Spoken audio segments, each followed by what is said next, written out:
상주할머니 4편. 먼저 글을 쓰기 전에 하고 싶은 말이 좀 있습니다. 사투리에 대해 자꾸 뭐라 하시는 분들이 계셔서요. 제가 쓴 글이 상주 사투리인지는 저도 몰라요. 제가 어린 시절 10년쯤 그곳에 살았고 전 나머지 인생을 표준말을 쓰는 곳에 살았기에 사투리에 대한 감각은 거의 없습니다. 아휴, 뭐 사투리로 쓰면 또 사투리를 쓴다 뭐라고 뭐 어쩌라는 거야. 상주할머니가 말을 하시는 게 많이 나오는데 그분도 상주 사투리는 아닐 겁니다. 제가 처음에 말씀드렸듯 딴 곳에서 상주로 흘러들어오신 분이죠. 거의 60대에 상주로 가셨어요. 저희 어머니는 상주할머니를 호랑이 아줌매라 불렀고 전 그냥 옆집 할매라 불렀습니다. 상주할머니라 부르기 시작한 건 저희 집이 다시 서울로 이사간 후였고 외할머니랑 구분해서 부르느라 상주할매라 부르기 시작했죠. 그분도 60평생을 쓰시던 타 고장 말투가 상주서 20년 안 되게 사시는 동안 변하진 않으셨을 겁니다. 제가 쓰는 말투는 일반적으로 TV 등에서 경상도 말투라고 나오는 얘기를 쓰는 거니 양해하여 주십시오. 두메 산골의 겨울은 무척 춥습니다. 평지보다 산이 기온이 낮기도 하지만 특히 산의 계곡을 타고 오르는 바람 때문에 실제 기온보다 체감 온도는 정말 춥죠. 한여름에 한겨울 물귀신 얘기라 좀 생뚱맞지만 오히려 겨울 얘기가 더위를 잊으시는데 더 도움이 되시지 않을런지. 제가 5살 겨울에 겪은 얘기입니다. 그 사건으로 인해 지금까지 아직은 길지 않은 인생을 살았지만 평생을 잊을 수 없고 지금도 후유증에 시달리게 되는 사건을 겪게 됩니다. 물귀신 얘기 중 제겐 제일 임팩트 있는 사건이라 가장 나중에 쓸까 했지만 전 음식을 먹을 때도 제일 맛난 것부터 먹고 배부르면 안 먹어도 되는 맛없는 거 순으로 먹는 사람이라 가장 먼저 하겠습니다. 뒷얘기가 재미없으면 어쩌나. 외갓집에 내려선 생각보다 시골 생활에 잘 적응했습니다. 어머니는 애가 놀 것도 없고 마을에 친구들도 별로 없고 해서 힘들어하면 어쩌나 처음엔 걱정이 많으셨는데 왜 조부모님과 상주할머니의 지극한 사랑과 도회지와는 다른 마을 이웃 어른들의 사랑 그리고 또래 친구는 상대적으로 적은 대신 친했고 동네 형, 누나들이 누구나 잘 대해주고 같이 놀아줬기에 오히려 이웃 얼굴도 잘 모르는 도시보다 나았습니다. 특히 전 소위 말하는 든든한 백과 금력이 있었기에 지역 아동사회에 바로 편입할 수 있었습니다. 백은 상주 할머니. 동네에서 소문난 호랑이 할머니다 보니 할머니의 전격적인 비호를 받던 글쓴이는 동네 또래 애들 사이에선 무시할 수 없는 상대였지요. 놀다가 공이라도 할머니네 집 마당에 들어가면 그걸 꺼내올 사람은 저밖에 없었으니까요. 그리고 할머니 집 화단엔 다른 집에는 없는 예쁜 꽃들이 많았어요. 동네 누나들이 많이 탐을 냈죠. 그러면 글쓴이에게 몇 송이 꺾어달라고 부탁을 하곤 했어요. 직접 할머니 집 마당에 들어가 꽃서리를 한단 건 맨몸으로 휴전선 넘는 것보다 더 무서웠을 거니까요. 사성장군 아들이 이등병으로 군대를 가면 연대장도 꼼짝 못하겠죠? 이등병이 무섭겠습니까? 그 뒤에 있는 사성장군이 무서운 거죠. 금력의 힘도 만만치 않았습니다. 꼬마가 무슨 돈이 있었던 건 아니고요. 항상 넉넉하게 상주할머니가 얻어오셨던 떡이며 약과며 사탕이 금력이었죠. 전 영악하게도 할머니가 얻어오신 재물을 자주 뿌렸습니다. 어렸을 때 이만한 플렉스가 없긴 해. 어차피 다 먹지도 못할 만큼 많이 자주 가져오셨기에 아까운 줄 몰랐죠. 약과랑 사탕 몇 개씩 나눠주고 같이 딱딱해진 떡을 불에 구워 먹으면서 그렇게 친분을 쌓아갔습니다. 간혹 할머니가 가져오신 산적이나 고기꼬치를 가져다가 나눠주고 같이 먹으면 친밀도는 급상승했죠. 사실 그 마을이 가난해서 고기가 먹기 힘들었다기보다는 고기를 사려면 차 타고 시내까지 나가야 했기에 돈이 있어도 먹고 싶을 때 언제나 먹을 수 없던 거고 전 그런 마을 아이들에게 6.25 때 미군 같은 존재였답니다. 남부러울 거 없던 제게도 무척 부럽고 아쉬운 물건이 있었죠. 바로 썰매였답니다. 외갓집으로 낙향하고는 그해 겨울도 이듬해 겨울도 한겨울만 되면 어울리지 못하고 방관자가 되었지요. 그땐 겨울날이 추워지면 모두 딴 놀이는 안 하고 주구장창 썰매만 타고 놀았는데 제겐 썰매가 없었던 겁니다. 동네 친구들과 형들이 모두 썰매를 타고 놀면 전 구경을 하거나 잠깐씩 인심 쓰듯 빌려주는 썰매를 체험학습하는 게 전부였어요. 할아버지께 썰매 만들어 달라고 떼도 썼는데 할아버진 차일피일 하시는 바람에 집안에 그런 거 만들어줄 어른 남자 사람이 없었던 전 좌절해야 했습니다. 그리고 집에 다니러 오신 아버지께 간절한 소망을 말했는데 드디어 그해 겨울 그리도 바라던 자가용 썰매를 가지게 되었습니다. 그해 추석에 집에 오신 아버지가 제게 멋진 선물을 주셨지요. 가구 공장에서 나무로 멋지게 깎아 썰매대를 만드시고 고물상에서 낡은 성인용 스케이트를 구하셔선 그 날로 썰매 날을 만들어 달은 그 당시 동네에서 그 누구도 가지지 못한 멋진 썰매였답니다. 와, 늦게 가지는 대신에 제대로 된 걸 그냥 하나 가졌네요. 동네 친구들이나 형들은 겨우 나무판에 굵은 철사를 날로 만들어 사용하던 것에 비해 제 건 거의 차로 치면 벤츠나 아우디급이었어요. 썰매를 선물 받고는 너무 좋아 하루에 한 번씩 창고에서 꺼내보며 빨리 얼음아 얼어라, 올해부턴 이 동네 썰매왕은 나다 라고 다짐을 했죠. 제가 직접 겪은 일들만 쓰려다 보니 10몇 편밖에 안 된다고 말씀드렸죠. 하지만 커서 주변의 사람들에게 들은 거나 어린 시절 상주 할머니께 들었던 옛날 얘기 같은 괴담은 꽤 되지만 아무래도 현장감이 떨어져서 할머니께 들었던 얘기 중에 그때 저희 동네에서 살던 물귀신 얘기가 있었죠. 할머니는 어느 날 마을에 사는 물귀신 얘기를 해주셨는데 그 동네는 특이하게 마을에 물귀신이 둘이나 산다고 하셨어요. 하나는 마을 앞에 흐르는 개울, 하나는 마을 뒷산에 있던 조그만 방죽에 말이죠. 그러시며 넌 항상 물을 조심해야 하니 물에 혼자 있을 땐 절대 들어가지 말고 얕은 곳이라도 주위에 사람이 10명 이상이 있을 때만 얕은 곳이라도 들어가라 하셨죠. 제가 물을 굉장히 좋아하는데 물이랑 상극인 사람이 물을 굉장히 좋아하면 그게 물귀신 팔자라고 했죠. 물을 무서워하면 물에 가까이 가진 않지만 저처럼 물에 가면 안 되는데 물을 겁 안 내고 물을 좋아하면 물귀신이 노리는 1번 타깃이랍니다. 그 마을에 있던 물귀신 둘은 항상 자기 자리를 넘겨줄 사람을 호시탐탐 노리는데 마을에 마땅한 사람이 없다셨어요. 그러다 널 보고 그리들 좋아들 한다고 하시면서 저런 말 애들에게 먹히나요? 그냥 저 겁주시려고 그러나 보다 했는데 그게 아니었나 봐요. 드디어 기다리고 기다리던 겨울이 왔었죠. 계속 기온이 내려가 얼음이 꽁꽁 얼었습니다. 저를 포함한 모든 동네 꼬마들이 썰매를 들고 일제히 겨울 스포츠 시즌에 돌입했습니다. 초등학교 고학년형 누나들과 중학생이신 원로 선수들까지 필드는 10,000원이었죠. 전년도까지 슬픈 갤러리 생활을 하던 저는 그동안에 한을 풀듯 저의 람보르기니 썰매를 타고 펄펄 날아다녔습니다. 그때 저희 동네 썰멜러들이 주로 이용하던 빙판이 3군데였어요. 하나는 추수가 끝난 논에 좀 남은 물이 얼어 빙판이 된 곳인데 물이 얕고 추수 후 남은 벼 밑둥이 얼음 위로 삐죽삐죽 튀어나와 빙질이 아주 나쁜 곳이었고, 그러니까 타다 보면 자꾸 걸림. 한 곳은 뒷산에 있던 방죽에서 흘러나와 마을 한복판을 흐르던 실개천. 이곳의 코스는 정말 길었지만 폭이 좁아 여러 명 타기가 불편해서 순차적으로 출발해야 하는 곳이었죠. 마지막은 마을 앞을 흐르던 제법 큰 냇가였어요. 거긴 일단 얼음이 두껍게 얼면 넓고 얼음 상태도 제일 좋은 곳이었는데 바로 할매가 물귀신이 산다고 가지 못하게 하던 곳이었습니다. 하지만 그건 한여름에 수영을 하지 말란 거지 썰매를 타면 안 된다고 생각 안 했죠. 할매도 그렇게까지 생각하지 않으셨나 봅니다. 그 사건이 일어난 날은 거의 동네 꼬마들이 썰매 배틀을 뛰던 날이었습니다. 그곳에 모인 저희는 시간 가는 줄 모르고 얼음을 지쳤습니다. 얼음도 두껍게 얼었고요. 그곳은 냇물에서도 깊은 곳이었어요. 깊다고 해봐야 성인 어른의 목을 간신히 넘는 깊이였지만 사실 저 같은 꼬맹이에겐 키의 2배 되는 깊은 곳이긴 했어요. 얼음은 정말 잘 얼어서 우리 동네 꼬마들이 다 놀아도 끄떡 없었습니다. 그때쯤이면 성인 남자가 위에서 굴러도 끄떡 없을 정도였으니까요. 물론 살얼음이나 흔한 숨구멍도 없었습니다. 한참을 신나게 놀고 있을 때 마을로 들어오는 버스가 보였습니다. 버스에서 반가운 얼굴이 내렸습니다. 아침 일찍 외출을 하셨던 상주 할머니가 손에 보따리를 들고 버스에서 내리셨어요. 전 반가워서 큰 소리로 할매! 하고 부르곤 팔을 크게 휘저었어요. 할머니도 제 소리를 들으시고는 팔을 흔들어 주셨습니다. 그리고 집으로 가지 않으시고는 제가 놀고 있던 냇가로 오셨어요. 그때 만약 할머니가 짐이 무겁다거나 추우셔서 집으로 가셨다면 그날 전 인생이 끝났을 거예요. 할머니는 아마 그날도 어디 굿을 다녀오셨나 봅니다. 겨울 외출용 한복에 겉옷과 머리엔 옛날 남바위라고 하나요? 겨울용 방한 모자를 쓰시고는 제가 얼음을 지치던 냇가에 뚝 위에 서서 저를 내려다보시며 만면의 웃음을 띄우시곤 우리 강아지 썰매 타나 하시며 웃으셨습니다. 전 할머니께 자랑할 요량으로 더 힘을 내서 얼음을 지쳤습니다. 역시 관중이 있으니 더 잘 되더군요. 할머니는 안 가시고 얼굴에 엄마 미소, 아빠 미소보다 한 단계 위인 할머니 미소를 지으셨죠. 그렇게 시간이 좀 지나고 전 할머니의 존재도 잊을 만큼 썰매에 몰두하고 있었어요.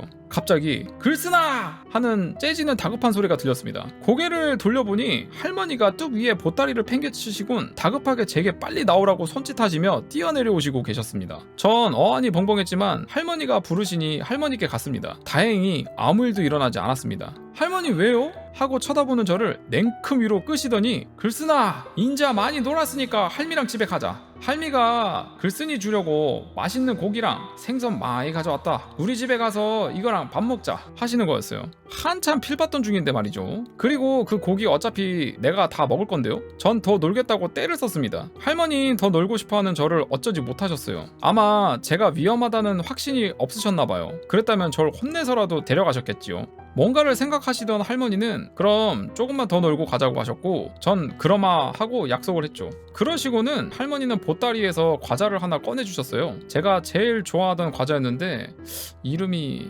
어쨌든 그걸 주시면서 이거 다 먹고 할미 다시 이리 올 때까지 기다려야 한다고 하셨고, 전 약속을 하고는 과자를 받아 먹으며 할머니를 봤어요. 할머니는 빠른 걸음으로 뚝 근처에 있던 비닐하우스로 가셨습니다. 그리고는 잠시 후 뭔가를 한아름 들고 나오셔서 급히 제게 오셨어요. 흡사 제가 그동안 못 참고 다시 들어가면 큰일이라도 날 것 같았어요. 다시 돌아오신 할머니의 손에 빨랫줄 같은 비닐끈이 한 뭉치 들려 있었습니다. 아마 비닐하우스 안에 농사용으로 보관해둔 끈이었나 봅니다. 전 할매 이건 뭐하게요? 했죠. 그러자 할머니는 그 긴 끈을 두 겹으로 하시더니 갑자기 제 허리에 감아 묶으시는 거였어요. 할매 뭐하노? 가만있어 봐라 소나, 그러시며 제 허리에 끈을 단단히 묶으시고는 몇 번이나 확인을 하시는 겁니다. 단단히 묶인 걸 확인하시고는 이제 됐다 놀아라 하시는 겁니다. 전 울상이 되었어요. 할매 이게 뭔겨? 하고 항의했지만 할머니는 단호하셨어요. 이래 놀던가 아니면 당장 할매랑 집에 가자 시며 웃음기 싹 지우신 얼굴로 말하셨죠. 할매가 그런 표정 지으시면 답이 없는 걸 알고 있기에 전 인상을 쓰며 허리에 줄을 달고 썰매를 탔습니다. 줄은 제법 길었고 두 겹으로 하고도 10m 이상은 되었던 것 같아요. 할머니는 줄 끝을 단단히 쥐고 계셨는데 그러고도 안심이 안 되셨는지 팔뚝에 몇 번 감으셨습니다. 할머니의 줄 끝에서 썰매를 타는 저는 꼭 줄에 매인 한 마리 흑염소 같았어요. 그곳에 나와 있던 동네 친구, 형, 누나들은 배꼽 잡고 웃겨 죽는다고 웃고, 전 입이 한껏 튀어나와선 그래도 꼭 썰매를 타겠다는 마음으로 열심히 지쳤습니다. 줄 끝에서 왔다 갔다 왔다 갔다. 그때 평생을 잊지 못할 믿기지 않는 무서운 일이 일어났습니다. 갑자기 쩍 소리를 내면서 제 앞에 얼음이 금이 가더니 달려오던 제 몸이 깨진 얼음 속으로 빨려 들어갔습니다. 그땐 정말 아무런 생각도 없었습니다. 단순히 얼음물에 빠진 게 아니라 빠지는 순간 뭔가가 제 몸을 잡아당기듯 깨지지 않는 얼음 속으로 몸이 빨려 들어갔습니다. 지금 생각해보면 고여있던 물이 아니라 얼음 밑은 흐르는 물이었으니 제가 그럴 수도 있겠다 생각하지만 그러기엔 그 속도가 너무 빨랐고, 전 얼음 속에 빨려 들어가면서 눈앞에 보인 얼음을 보면서 그 어린 나이에도 다시는 저 밖으로 나가지 못하겠구나 하고 절망했었죠. 물속에서도 소리는 들립니다. 동네 아이들의 비명소리가 들렸습니다. 그땐 정말 엄마가 보고 싶더라고요. 그때 뭔가가 강하게 제 허리를 낚아챘습니다. 할머니가 제 허리에 감아둔 줄을 낚아채신 거죠. 그리고 몇 초 후 물 밖으로 기적적으로 끌려 나왔습니다. 제 눈엔 할머니와 동네 아이들이 제 허리에 감긴 줄을 필사적으로 당기는 모습이 보였고, 전 저승에 두 발 다 담갔다가 다시 살아날 수 있었습니다. 정말 기적이란 말로밖엔. 물 밖으로 끌려 나온 저는 절 필사적으로 불러 대시던 할머니 등에 업혀 집으로 왔고, 전 할머니 등에서 기절을 했습니다. 제가 깨어난 건 집 안방 이불 속이었지요. 전 팬티 하나 입지 않은 채 홀딱 벗겨져 이불 속에 누워 있었고, 방엔 불을 얼마나 뗐는지 방이 지글지글 끓고 있었지요. 방에는 어머니와 할머니, 할아버지 그리고 상주 할머니가 앉으셔서 제 사고 얘기를 하던 중이셨고, 전 비몽사몽간에 그 얘기를 누워서 들었습니다. 사실 일어나면 많이 혼날 것 같아서. 상주 할매가 그러시더군요. 그래가 내가 뚝방에 서서 글쓴이 노는 걸 보고 있는데 글쓴이가 지나가는 얼음 밑으로 뭔가 시커먼 기가 계속 따라다니더라고. 처음에 물고기 때나 글쓴이 그림자인 줄 알았는데 그게 아니더라 카이. 그래도 지까짓기 얼음이 저리 두꺼운데 우짜겠노 했는데 갑자기 그게 정신없이 움직이기 시작하는 기라 위험해 보여서 글쓴이를 불렀는데 아는 더 놀고 싶어하고 어린 게 얼마나 놀고 싶겠노. 이만하길 다행이라 카이. 미안타 잘 못 지켜줘가. 어머니는 아니라며 너무 감사하다고 할매를 잡고 우셨고, 아한테 너무 야단치지 말란 할머니를 배웅해드리곤 밤중에 깨우시더군요. 밥도 안 먹고 한 10시간 누워있었으니 그날 홀딱 벗고 볼기를 얼마나 맞았는지 한참을 때리시곤 절 붙잡고 우셨고, 다음날 할머니는 많이 아프냐고 위로해 주셨어요. 걱정되어 한숨도 못 주무시고 듣고 계셨던 듯해요. 할머니의 팔은 절 붙잡아 맸던 팔이 다 까지시고 시커멓게 뱀이 감은 것처럼 피멍이 들어 계셨죠. 그리고는 저는 얼음 트라우마를 얻었어요. 얼음 공포증이 얼마나 심한지 몰라요. 냉커피나 음료수에 들어가는 작은 얼음 얘기는 아니고요. 빙판을 지나가질 못합니다. 아스팔트 좀 꺼진 곳에 물 고여 생긴 깊이 1-2cm 얼음판도 못 지나가요. 빙판에 서면 한겨울에도 진땀이 나고 심장이 뛰고 다리가 후들거려요. 머리론 아무것도 아니라 생각을 하는데 몸이 거부합니다. 요즘 진짜 사나이에서 조동혁 씨가 물공포증 때문에 훈련을 못 받아 욕 많이 먹던데 전 그 기분 10분 이해합니다. 자, 이렇게 얘기를 하면서 상주 할머니 4편의 내용이 끝났습니다. 진짜 이게 또 상주 할머니께서 기지를 발휘해가지고 뭐가 보였나봐요. 그러니까 멀리서 보고 있는데 좀 소름 돋는 게 그 얼음 밑에서 뭔가 시커먼 게 왔다 갔다 하면서 그 기회를 엿보고 있었다, 이런 느낌이잖아요. 와, 물귀신이었네. 오늘 또 새로 안 거는 물이 얼어 있을 때도 물귀신이 활동을 할 수 있다. 멀쩡할 것 같은 그 얼음이 깨지면서 사람이 이게 빨려 들어가잖아요. 근데 이제 다들 아시겠지만은 위에는 얼고 밑에는 물이 흐르기 때문에 이게 진짜 한번 빨려 들어가면은 거의 뭐 죽었다고 생각을 해야 된다 하더라고. 와, 근데 마침 또 이게 허리에 묶어놨던 그 줄 때문에 기적적으로 또 목숨을 구했습니다. 와, 진짜 신통하다. 이러면은 진짜 기억에서 잊을 수가 없죠.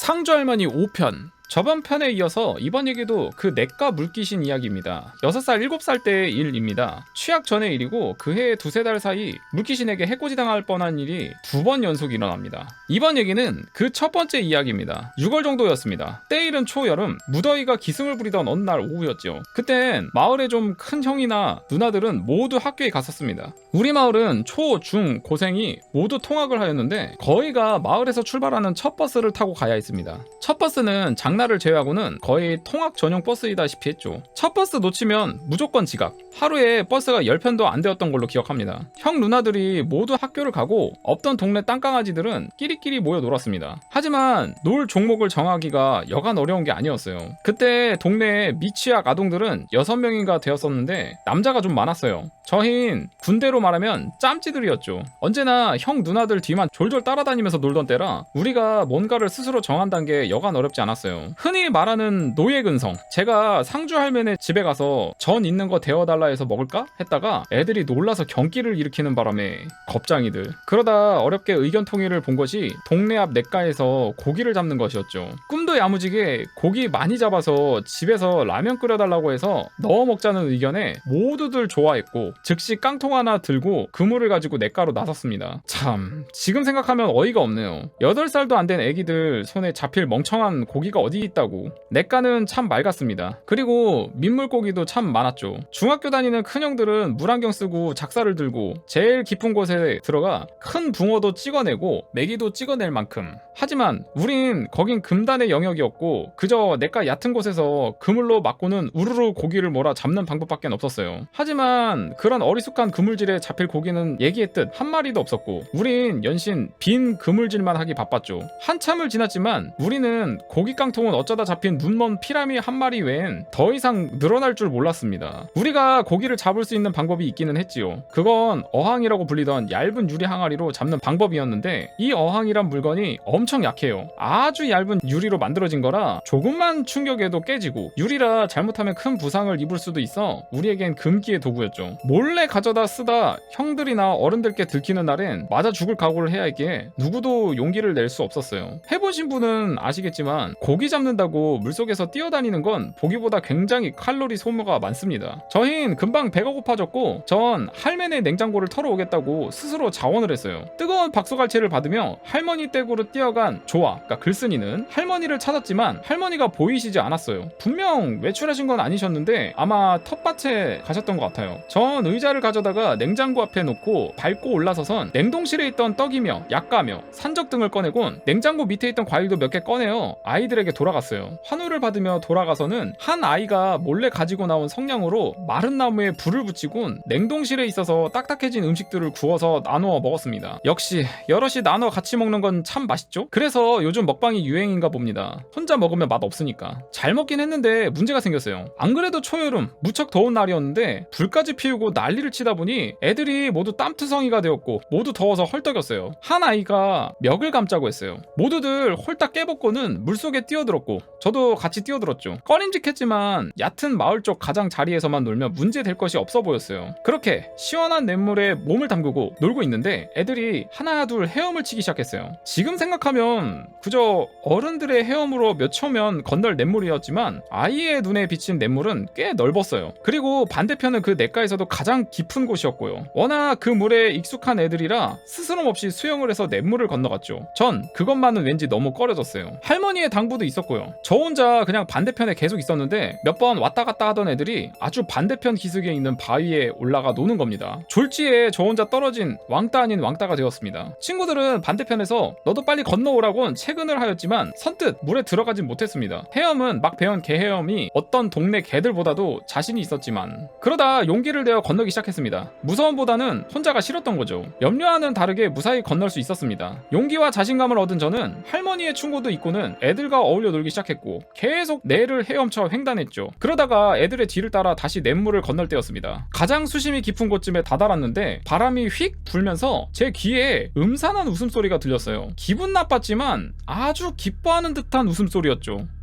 그러다가 뭔가가 제 물속에서 바둥거리고 있던 발을 툭 치고 지나가는 겁니다. 뭔가가 발에 닿은 느낌을 받았고 다리가 마비가 되었습니다. 정말 아무리 해도 제 의지대로 움직이지도 않았고 전 물에 빠지고 말았습니다. 움직이는 팔로 어찌 해보려 했지만 역부족이었고 물에 들어갔다 나왔다 하는 횟수가 점점 많아졌지요. 사람 살려란 말도 나오지 않더라고요. 연신 들이마신 물을 뱉기에도 바빴어요. 호흡은 가빠지고 그 모습을 본 친구들은 처음에 장난으로 알고 웃다가 장난이 아님을 느끼고는 모두 당황해선 어쩔 줄을 모르고 점점 물 마시는 횟수가 많아지고 힘이 빠져갔습니다. 그때 마을 쪽에서 뭔가가 냇가로 빠르게 달려왔습니다. 그 동네 살던 중학교 고학년 형이었어요. 형은 순식간에 냇가로 달려와서는 TV에서나 볼 멋진 폼으로 다이빙해서는 제게 다가왔어요. 전 형만 잡으면 살 수 있다는 생각으로 필사적으로 손을 뻗었는데 형은 제 곁을 헤엄쳐 지나가서 그 소뚜껑 같은 손으로, 제겐 그리 커 보였어요. 제 아래턱을 감싸쥐고는 한 손으로 수영하여 순식간에 반대편에 도달했어요. 괜찮으냐며 등을 두드려주는 형 손길에 몇 번을 물을 개어내고는 한 친구가 건너가 가져다주는 옷을 입고 형 손에 이끌려 집으로 갔어요. 가는 도중 할매가 허겁지겁 달려오셨고 전 할매 손에 이끌려 할매네 집에 가서 한참을 진정을 했어요. 그 와중에 혹시 할매가 엄마한테 말하면 어쩌나 싶어 몇 번을 할매에게 말하면 안 된다고 다짐을 받았지요. 그리고 며칠이 지나 마을에서 그 형을 다시 만났어요. 반가워 쫓아가서 인사를 했더니 반색을 하시며 괜찮냐고 하셨어요. 그리고 형이 해주는 얘기가 놀라웠어요. 그나저나 호랑이 할매 진짜 귀신 같다 하시며 네가 물에 빠진 걸 웃지 하셨노? 라고 하셨어요. 그 형은 소위 말해 동네 한둘쯤은 흔히 있던 문제아 형이었죠. 놀기 좋아하고 학교 가기 싫어하고 말썽 많이 피우는. 그날도 학교를 결석하고 집에 있다가 뭐 재미난 거 없나 하고 동네 한 바퀴를 하러 나오셨는데 조금 걷다 보니 길 위쪽 멀리서 상주 할매가 허겁지겁 뛰어 내려오시더랍니다. 형은 할매랑 마주치면 좋을 거 없다 싶어 슬그머니 딴 길로 도망가려 했는데 뒤돌아선 형 뒤로 할매가 부르더래요. 다급한 목소리로 야야 하고 말이죠. 할매가 부르는데 그냥 갔다간 다음에 무슨 일을 당할지 몰라 똥벌봤다는 생각을 하며 최대한 웃으며 공손히 할매 왜요? 하고 돌아보는데 형 앞까지 오신 할매가 숨이 턱까지 차 헐떡이시며 네 수영 잘하나? 하고 물으시더래요. 형은 무슨 영문인지 몰랐지만 공부 빼고 다 잘하던 형은 잘한다고 자랑을 했는데 할매가 2만 원을 손에 쥐어주시며 이건 심부름값이라며 빨리 냇가로 뛰어가보라고 하시더랍니다. 와, 뭐 느껴졌나 보다.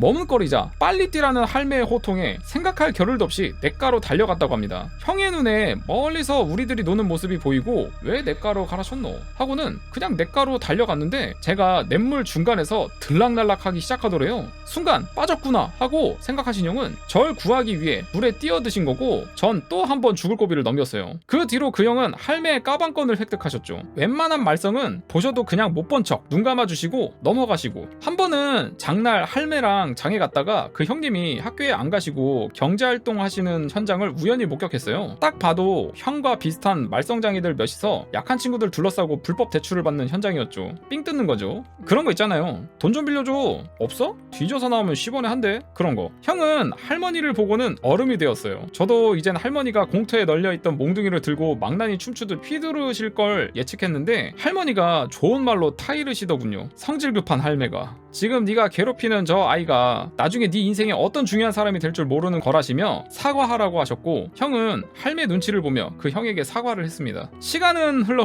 불과 몇 년 전 어머니께서 상주에 갔다 오신 일이 있어요. 어머니 친구분 따님의 결혼식에 가셨는데 거기서 하객으로 온 누가 반갑게 어머니를 부르더랍니다. 얘기 나눠보니 그때 그 형님 식사를 하면서 옛날 얘기를 하시는데 그러고는 그 형은 고등학교 졸업하고 그런 건달 비슷한 생활을 하셨나봐요. 그리고는 어떤 사건에 억울하게 연루되어 꼼짝없이 징역을 사시게 되었는데 그때 담당 검사가 그때 할머니가 사과하라고 해서 사과하고 친해졌었다는 그 형이었답니다. 세상에. 덕분에 누명을 벗고 그 길로 그 생활 청산하고 열심히 일하고 운도 따라서 시내에 꽤 큰 건물주가 되어 안정적인 가정생활 하신다고 하시며 다 그때 호랑이 할매 덕이라 고마워하셨답니다. 글쓴이도 잘 있냐고 하시며 그때 물에 빠진 사건도 말하셨는데 그땐 이미 시효 만료라 혼나지는 않았습니다. 야, 물귀신이 전에 한번 겨우 넘어갔는데 또 와, 수시로 기다리고 있네. 전에는 그 얼음 깨고 글쓴이를 되게 위험에 빠뜨렸는데 이번에는 또 기다렸다가 또 그렇게 공격을 해가지고 큰일 날 뻔하게 만들었네. 근데 굉장히 용하게 할머니가 또 어떻게 알고 와 돈을 지어주고 가라고 했다. 너무 신기합니다. 상주 할머니 6편 세 번째 물귀신 이야기입니다. 지난 5편에서 겪은 일 이후 불과 두세 달 후의 일이었습니다. 이번 얘기의 주인공은 그 냇가의 물귀신이 아니라 마을 뒤에 있던 방죽에 사는 물귀신 이야기입니다. 아, 다른 쪽 그 귀신 얘기하는 거구나. 그해 여름은 장마가 늦게 찾아왔습니다. 8월 말이 다 되어서야 폭우가 시작되었고 몇 날을 온 세상을 잠기게 하려는 듯 밤낮으로 하염없이 퍼부었죠. 그 일이 있던 날은 벌써 몇 일째 계속된 폭우로 마을이 거의 물에 잠겨 있었던 날이었습니다. 비가 그리 내리기에 전 집에만 있게 되었습니다.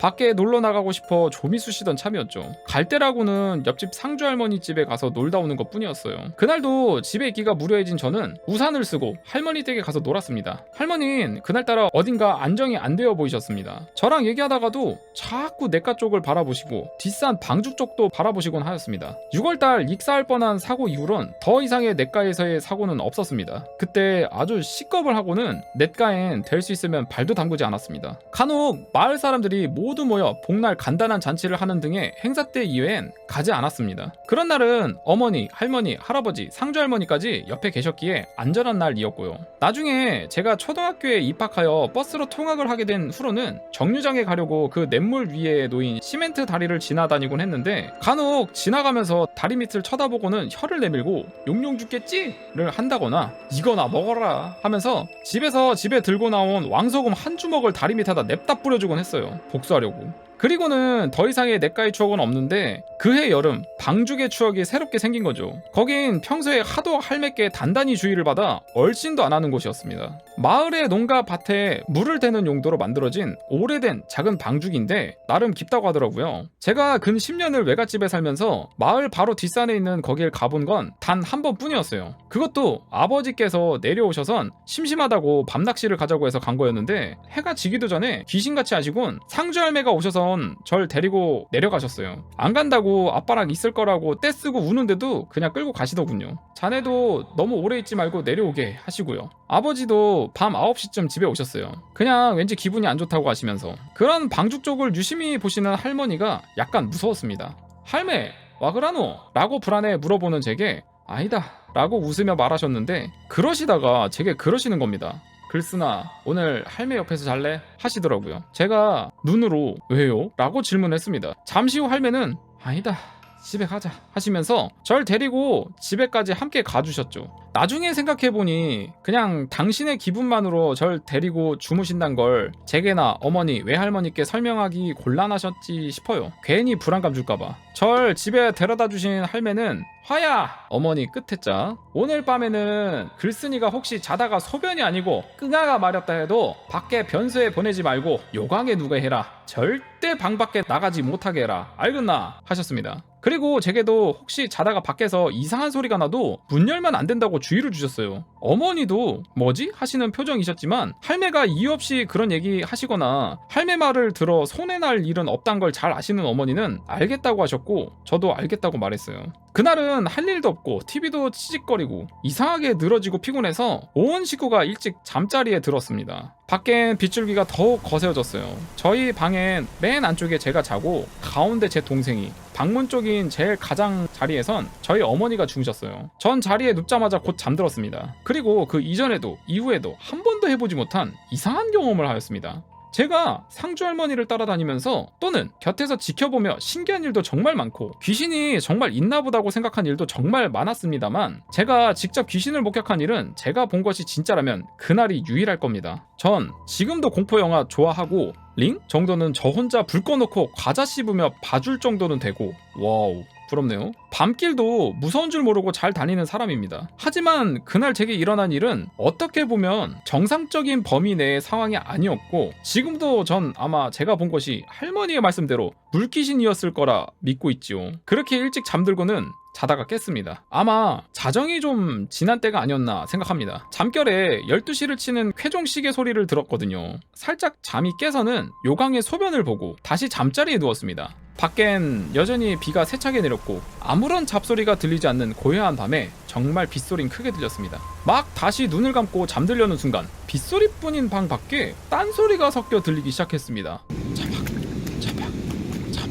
그것은 분명 누군가가 물이 가득한 마당을 걷는 소리였습니다. 그런데 그 발자국 소리가 너무 크고 또렷이 들리던 거였어요. 전 감았던 눈을 뜨고는 방 밖에 들려오는 소리에 귀를 기울였어요. 잠시 그렇게 마당을 걸어다니던 발자국 소리는 이윽고 저희가 자고 있던 방문 앞에서 딱 멈추는 것이었습니다. 전 침을 삼켰습니다. 뭔가 불길한 묘한 긴장감이 생겼습니다. 잠시 후 밖에서 말소리가 들려왔습니다. 글쓰나! 글쓰나! 전 긴장을 하고는 놀라 가만히 듣고 있었지요. 제가 아무 대답이 없자 잠시 후 절 다시 부르더군요. 글쓰나, 나 땡땡이야. 자냐? 우리 놀자. 땡땡이는 그 당시 그 마을에 살던 저랑 가장 친한 친구였습니다. 목소리도 틀림없는 땡땡이였어요. 전 목소리를 확인하고 이름을 듣는 순간 앞뒤 생각 없이 너무 반가워지는 거였죠. 비 때문에 벌써 여러 날을 못 본 친구가 부르니 앞뒤 생각 없이 일어났습니다. 그리고 방에 불을 켰어요. 어머니는 동생을 안으시곤 너무 고나게 주무시고 계셨습니다. 제가 방에 불을 켜는 것도 모르시고 주무셨죠. 전 방 밖을 보며 땡땡이니? 하고 방문을 열었습니다. 안돼. 방문 앞에 마당에는 정말 친구가 서서 웃고 있었어요. 그리고는 놀러가자고 저에게 손짓을 하는 겁니다. 정말 조금만 생각해도 자정이 넘은 시간에 그 빗속에 어린애가 남의 집에 놀러 온다는 건 말도 안 되는 상황인데 이상하게 그게 너무 당연하고 아무렇지 않게 느껴졌어요. 그리고는 그래 하며 방문을 넣는 순간부터 기억이 없습니다. 얼마의 시간이 지났는지 제가 제정신이 돌아온 건 다른 방이었어요. 그곳은 옆집 상주 할머니의 방이었죠. 상주 할머니는 근심스러운 눈빛으로 다 젖으셔서는 수건으로 절 닦이시며 내려다보시고 계셨습니다. 글쓰나 정신이 좀 드나? 그러곤 열심히 절 닦이셨어요. 머리맡에는 흠뻑 젖은 제 잠옷이 벗겨져 있었고 전 발이 많이 아팠어요. 발을 보니 아마 제가 맨발로 걸어다닌 듯 진흙이 묻어 있었고 날카로운 뭔가에 찔린 듯 쓰라렸어요. 할매, 어떻게 된 거예요? 아니다, 네가 안 좋은 꿈을 꾼 기다. 할미가 옆에 있으니 이제 걱정 말고 자거라 하셨습니다. 전 어딘가 마음이 너무 안심이 되어 다시 깊게 잠들었습니다. 그렇게 푹 자고 일어났는데 담 너머 우리 외갓집에서 소란이 일어났습니다. 절 지켜보고 계셨던 할머니는 너그 엄마 일어났나 보다 며 일어나셔선 방 밖으로 나가셔서 큰 소리로 화야! 글쓴이 여기 있다! 하셨습니다. 그리고는 할매네 집으로 오신 어머니께 거짓말을 하셨습니다. 어제 내가 새벽 천둥 번개가 쳐서 걱정이 돼서 너그 집에 가봤더니 글쓴이가 깨선 무서워 울고 있기에 내가 데려와서 재웠다 라고 하셨어요. 그 정도는 의당 있을 수 있는 일이었기에 어머니는 별 의심을 하지 않으셨고 할머니는 그날 일에 대해 가타부타 말씀이 없으셨죠. 그 일은 그렇게 묻혔어요. 물론 친구 땡땡이는 그날 절 찾아온 적이 없었고요. 이거 봐 귀신이라니까. 와 개무섭다. 아니 사람으로 나타나는 거 개 지랄이네. 몇 년이 지난 후 제가 학교를 다니고 어느 정도 말귀를 이해할 나이가 되어서 할머니는 그날 있었던 일을 이야기해 주셨습니다. 1년 중 음기가 유독 강한 날들이 있답니다. 그런 날엔 산 사람도 기분도 안 좋고 유독 피곤함을 많이 느끼는 그런 날이라고 해요. 더불어 귀신의 활동도 아주 활발해지고요. 한마디로 죽은 자들의 날인 거죠. 거기에다 귀신의 힘을 더해주는 비까지 내리면 아주 대단하다고요. 그런 여러 조건이 겹쳐지는 날은 1년에 한두 번, 적으면 2, 3년에 한두 번 뿐이랍니다. 마침 그날이 그 조건에 딱 들어맞는 날이었대요. 거기다 그렇게 장마처럼 큰 물이 지면 평소엔 자기가 있던 물에서 꼼짝도 못하던 물귀신도 잠시의 자유를 얻는답니다. 온 천지가 물로 연결이 되어 있으니까요. 그날 제가 본 친구로 변신한 그것이 바로 뒷산 방죽에 살던 그 물귀신이었답니다. 우와, 천재일우의 기회를 잡아 평소 노리던 절 데려가려고 찾아왔던 거랍니다. 그날 할머니가 그런 기운을 느끼시고는 절 데리고 주무시려 하신 건데 오면 내가 쫓아버린다는 생각으로 절 놔두셨던 건데 그만 할머니도 깜빡 잠이 드셨다고 해요. 아 그렇죠. 이게 언제 올지도 모르는데 내가 자고 있는데 꿈에 할아버지가 나타나신 기라. 그리고는 애가 홀려가서 빠져 죽게 생겼는데 처 자고 있다고 지팡이로 막 때리시는 기라. 그래가 놀라 깨어나선 버선발로 대문 밖으로 뛰어나가 봤는데 저 멀리서 비가 억수로 쏟아지고 있는데 네가 그 연병할 놈 물귀신 손을 잡고 뒷산 방죽 쪽으로 올라가고 있는 기라. 내가 허겁지겁 쫓아가니까 힐끔 쳐다보며 막 네 손을 잡아 끌더니 내가 가까이 가니까 포기하고 물 타고 방죽 쪽으로 억수로 분해하며 사라지더라 카이. 그날 내 할아버지한테 꿈에서지만 맞아 죽을 뻔 안 했나 하시며 웃으셨습니다. 그 할아버지가 누군지는 끝내 알려주시지 않았습니다. 아무튼 할아버지, 할매 감사합니다. 물귀신 이야기는 이제 끝입니다. 이후로 한 번도 겪은 적이 없습니다. 아니 아예 물가를 안 갔습니다. 수영장 이외에는요. 다음번엔 저희 막내 외삼촌 얘기를 해드릴게요. 막내 외삼촌 군대 가고 온 집안 식구가 총출동해서 면회 가서 생긴 일입니다 라고 이야기하면서 6편이 끝났습니다. 와, 이야기가 엄청 흥미진진하다. 무섭다. 이 물귀신과의 악연은 딱 여기서 끝나서 너무 다행이네요. 와, 이게 1년에 나타날 수도 있고 뭐 2, 3년에 나타날 수도 있고 한데 와, 그런 기간이 있구나. 영험하신 분들은 그 확실히 꿈에서 뭐 이렇게 보는 게 좀 있는 것 같아요. 보면 뭐 박부살 이야기 때도 그랬지만은 꿈에서 뭔가 좀 징조라고 해야 되나? 그걸 좀 암시하는 듯한 뭔가 힌트를 좀 주고 뭐 그런 것들이 좀 일어나는 되게 신기한 일들이 너무 일어나는 것 같아요. 재밌다. 자, 이렇게 해서 상주 할머니 6편 봤습니다.